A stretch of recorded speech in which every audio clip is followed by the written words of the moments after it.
یہ ضروری نہیں کہ دنیا میں تکلیفیں ہی ہو، مصیبتیں ہی ہو، اگر ہم اپنا رشتہ اپنے اللہ سے جوڑ لیتے ہیں، اللہ سے قریب کر لیتے ہیں، تو پتہ ہے کیا ہوگا؟ تمہیں کہیں جانے کی ضرورت نہیں پڑے گی، تم جو کہو گی تمہارے کہنے پر ویسا ہی ہو جائے گا، تم جس کے سر پہ ہاتھ رکھ دو گی اس کی تقدیر بدل جائے گی۔ شرط یہ ہے کوئی پاک دامن تو بن کے دیکھے، کوئی متقی تو بن کے دیکھے، کوئی اللہ سے ڈرنے والا تو بن کے دیکھے۔ آئیے، جب کوئی عورت واقعی اللہ سے رشتے کو مضبوط کر لیتی ہے، جب واقعی کوئی عورت متقی پرہیزگار بن جاتی ہے، جب واقعی کوئی عورت عبادت گزار بن جاتی ہے، تو پھر اللہ اس کی کتنی سنتا ہے، اس کی شان کیا ہو جاتی ہے۔ آپ نے خاتون کا نام سنا ہوگا، حضرت رابعہ بصری کا نام آپ نے بار بار سنا ہوگا۔ جب بھی عورتوں کا ذکر آتا ہے، نیک عورتوں کا، تو رابعہ بصری کا ذکر آتا ہی آتا ہے۔ رابعہ بصری ایک مرتبہ حج کے لیے گئی، اللہ اکبر، اور جب حج کر کے لوٹ رہی تھی تو رستے میں ان کا اونٹ مر گیا، ان کا اونٹ مر گیا تو سواری ختم ہو گئی۔ تو رابعہ نے کیا کیا؟ دیکھو ناز بندگی کیسا ہے، انداز کیسا ہے، خدا پہ ناز کرنے کا انداز کیسا ہے۔ اس لیے کہ محبت جو تھی، پیار جو تھا، الفت جو تھی، تو رابعہ آسمان کی طرف نگاہ اٹھا کے کہتی ہے کیا کوئی بادشاہ بھی اپنے کمزور غلام کے ساتھ ایسا کرتا ہے کہ رستے میں اس کا اونٹ مار دیتا ہے؟ حج کو بلایا اور حج کو آئی، اب حج کر کے واپس جا رہی تھی تو تو نے میرا اونٹ مار دیا، میرا اونٹ مر گیا، اب بتا میں کیا کروں، کیسے گھر جاؤں؟ کیا کوئی بادشاہ بھی کمزور غلاموں کے ساتھ ایسا کرتا ہے؟ اللہ اکبر۔ تاریخ میں آتا ہے ناز کے ساتھ صرف یہ جملے کہنے تھے، ابھی جملے مکمل بھی نہیں ہوئے تھے کہ ان کا مردہ اونٹ اٹھ کر کے کھڑا ہو جاتا ہے۔ اندازہ فرمائیں یہ کب ہوتا ہے؟ جب اللہ سے رشتہ مضبوط ہوتا ہے۔ آج تو عورتوں کا حال یہ ہے، سیریلوں میں وقت گزر رہا ہے، فلموں میں وقت گزر رہا ہے، اللہ اکبر، موبائل کے اندر وقت گزر رہا ہے، عورتیں فیس بک چلا رہی ہے، عورتیں یوٹیوب پر وقت برباد کر رہی ہے۔ اے خاتون جنت کی کنیزوں، اپنے اللہ سے رشتہ جوڑو۔ ہمارا رب بہت طاقتور ہے، ہمارا رب بہت قوت والا ہے، کسی اور طرف نظر کرنے کی ضرورت نہیں ہے، بلکہ اپنے اللہ سے اپنے رشتے کو مضبوط کرنے کی ضرورت ہے۔ وہ کون سی نعمت ہے جو اللہ کی بارگاہ میں نہیں ملتی، جو اللہ کے در سے نہیں ملتی؟ اے خاتون جنت رضی اللہ تعالیٰ عنہ کی کنیزوں، دراصل پریشانیاں اس لیے ہے، تکالیف اس لیے ہے، مصیبتیں اس لیے ہے کہ ہمارا رشتہ اللہ سے کمزور ہو گیا ہے۔ مجھے بتائیں ہم اللہ کو یاد کب کرتے ہیں، ہم خدا کو یاد کب کرتے ہیں؟ جب مصیبت آتی ہے یاد کرتے ہیں، تو بھی صحیح طور پہ یاد نہیں کرتے، پورے یقین سے یاد نہیں کرتے۔ آپ خود سوچو، اتنے بڑے ہزاروں کے مجمع میں کتنی بہنیں ہیں جو 5 وقت کی نماز پابندی سے پڑھتی ہے؟ اپنے آپ میں ڈوب کر کے سوچو میری بہنوں، بتاؤ کتنی بہنیں ہیں جو 5 وقت کی نماز پابندی سے پڑھتی ہے؟ میری بہنوں بتاؤ، جب اللہ کے رسول نے فرما دیا جس کی نماز نہیں اس کا دین نہیں، پھر آپ کس دین پر عمل کرتی ہیں؟ سیریل کے لیے وقت ہے، غیبت کے لیے وقت ہے، عورتوں کے درمیان بیٹھ کر کے اس کے گھر میں لڑائی جھگڑا لگانے کے لیے وقت ہے، اسی طریقے سے ہر جرم کے لیے وقت ہے، شادیوں میں جانے کے لیے وقت ہے، ولیموں میں جانے کے لیے وقت ہے، اور اللہ کی بارگاہ میں حاضری دینے کے لیے وقت نہیں۔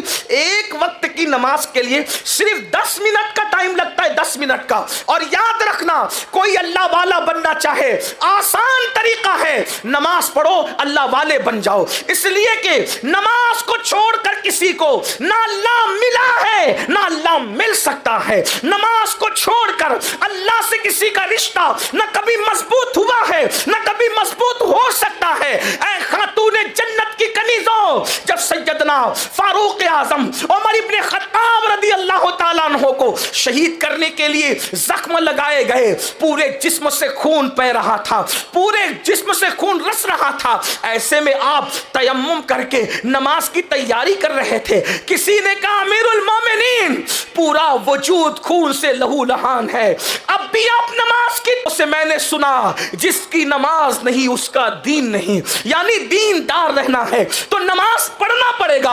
اب میری بہنوں مجھے بتاؤ، ہم سوچتے اللہ ہماری سنتا نہیں، اللہ ہماری دعائیں قبول نہیں کرتا، معاذ اللہ یہ شکوے لے کر کے بیٹھے ہو۔ بتاؤ ایک وقت کی نماز کے لیے صرف 10 منٹ کا ٹائم لگتا ہے۔ کہا جاتا ہے کہ رابعہ بصری پوری رات عبادت کرتی تھی، اور جب آپ سے کہا گیا آپ پوری رات عبادت کرتی ہے سوتے کیوں نہیں ہے، تو جواب دیا کرتی تھی کیا کروں، جس کا رب نہیں سوتا بندے کو سوتے ہوئے ہوئے شرم نہیں آتی؟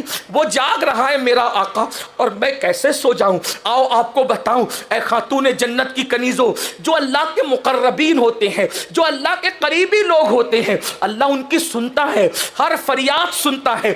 ہم نے سب کے قریب ہونے کی کوشش کی، رب کے قریب ہونے کی کوشش نہیں کی۔ ذرا رب کے قریب ہو کر تو دیکھیں، پھر دیکھنا واللہ تمہیں تعویذات کی ضرورت نہیں پڑے گی۔ رب کے قریب ہو کر دیکھیے، آپ کو وظیفوں کی بھی ضرورت نہیں پڑے گی۔ رب کے قریب ہو کر کے دیکھیے، کنیزیں بک رہی تھی۔ پہلے انسان خریدے اور بیچے جاتے تھے، غلام اور کنیزوں کی شکل میں انسان خریدے اور بیچے جاتے تھے۔ اللہ اکبر! اے خاتون جنت کی کنیزوں، حضرت عطا نے دیکھا ایک پاگل کنیز بک رہی ہے، ایک جس کو لوگ پاگل کہہ رہے تھے وہ پاگل کنیز بک رہی ہے۔ اللہ اللہ! جب اس کو بکتے ہوئے دیکھا تو حضرت عطا وہاں پر تشریف لے گئے۔ بڑے محدث تھے، بڑے عالم تھے، وہاں صوفی بھی تھے، وہاں تشریف لے گئے تو لوگوں نے کہا یہ پاگل کنیز کون خریدے گا؟ تو چند درہم دے کر پاگل ہونے کے بعد بھی خرید لیا، اور جب اس کو گھر لائے اللہ اکبر تو وہ پاگل سمجھ کر کے اس کو ایک جگہ پہ رکھ دیا، اور رکھنے کے بعد جیسے ہی رات ہوئی، رات نے اپنی سیاہ زلفوں کو جو ہے وہ افق پر بکھیرنا شروع کیا۔ گویا کہ یوں کہہ لے جیسے ہی رات مکمل شباب کی طرف اپنے قدموں کو بڑھانے لگی تو حضرت عطا نے کیا دیکھا؟ بستر پہ آپ لیٹے ہوئے ہیں، چپکے سے وہ کنیز اٹھتی ہے، اٹھنے کے بعد وضو کرتی ہے اور وضو کر کے مصلی بچھا کے نماز شروع کر دیتی ہے۔ اللہ اکبر! حضرت عطا سوچ رہے تھے یہ تو پاگل ہے، پاگل لوگ بھی کوئی نماز پڑھتا ہے، پاگل لوگ بھی کوئی عبادت کرتا ہے، پاگل بھی کوئی اللہ کا ذکر کرتا ہے، لیکن جب اس خاتون کو مصلی پہ کھڑے ہوئے دیکھا، عبادت میں دیکھا تو دبے پیر اس کے قریب گئے۔ وہ نماز پوری کر کے کیا کہہ رہی تھی جانتی ہے میری بہنوں؟ وہ کہہ رہی تھی اے اللہ، جو تو مجھ سے پیار کرتا ہے نا، جو تو مجھ سے محبت کرتا ہے نا، اس محبت کا واسطہ ذرا میری فریاد کو سن لے۔ تو حضرت عطا چونکہ محدث تھے، فقیہ تھے، صوفی تھے، رہا نہیں گیا، آپ نے فوراً ٹوک دیا۔ چھپنا چاہتے تھے چھپ نہ سکے، دبے پیر گئے تھے مگر برداشت نہ ہوا، زبان سے نکلا اے کنیز اپنی زبان پہ کنٹرول کر، ادب کی حدوں کو پار نہ کر۔ تو اتنی بڑی ہو گئی کہ تو کہہ رہی ہے کہ اللہ تو مجھ سے جو پیار اور محبت کرتا ہے اس محبت کا واسطہ میری فریاد کو سن لے۔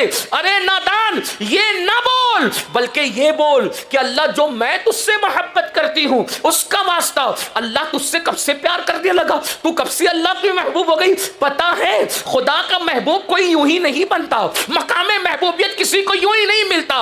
اس پاگل کنیز کو جس کو لوگ پاگل سمجھ رہے تھے، حضرت عطا کی طرف دیکھا اور کہا عطا اللہ کی عزت کی قسم وہ مجھ سے پیار کرتا ہے، وہ مجھ سے پیار کرتا ہے، وہ مجھ سے پیار کرتا ہے۔ اور پھر فرمایا اگر پیار نہ کرتا تو دیکھا تو بستر پہ پڑا تھا، تجھے سلا دیا اور مجھے بستر سے اٹھا کر اپنی خدمت میں کھڑا کر لیا۔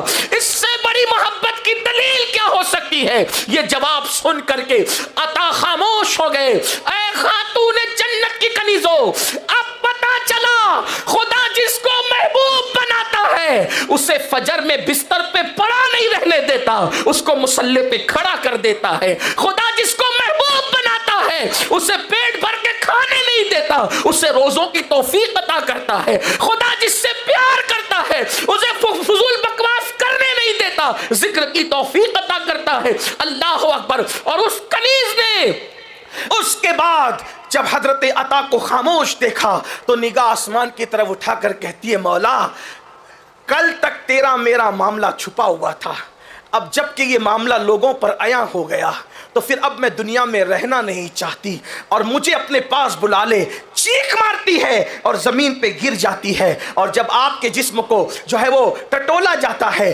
تو جسم ٹھنڈا ہونے کی طرف مائل ہوتا ہے، یعنی جان ان کی پرواز کر چکی ہوتی ہے۔ اندازہ کریں عورتیں اتنی پہنچی ہوئی تھی، عورتیں اللہ تک اتنا تقرب حاصل کر چکی تھی۔ آج کل کی عورتوں کو تو وضو کا طریقہ بھی نہیں پتا، غسل کا طریقہ بھی نہیں پتا، قرآن بھی نہیں پڑھنا آتا، اور پھر وہ